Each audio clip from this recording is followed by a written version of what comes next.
Katının men diyalog 14-seriya. Katın mon ne deysizlerdi? Bayılı. Bayolu, baydın ulu.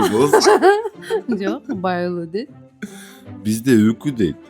Öykü emi al, adabi kitapta öykü deydi da. Tak biz Sizler özüngөр öyle tav olgansыңар. Biz kichine özden bayılı deyildi.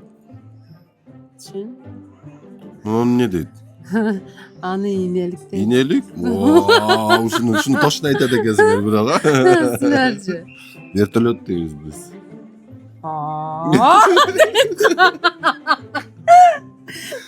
Nege vertolyot? Vertolyot şundan qarap jasagan da vertolyot bolup Sen kalgan. kanatı bar uçsayla vertolyot samolyot deydi. Vertolyot deydi. Bunu tamakta atın ne bilesin mi? Jana öpkөнün içine süt doldurup, may doldurup pişiret. May толтурган билбейм, сүттү куюп туруп мындай пүйлөйт да, анан аталышын точно билбейм. Пүйлөнгөн өпкө дейбим. Bıcı dese gerek ha? Bıcı deybi? Жок. Bıcı deybi.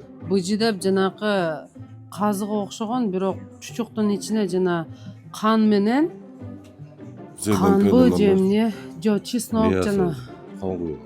ошо кровяной колбасадай кылат да, я не знаю, жана күрүч кошуп кылалы.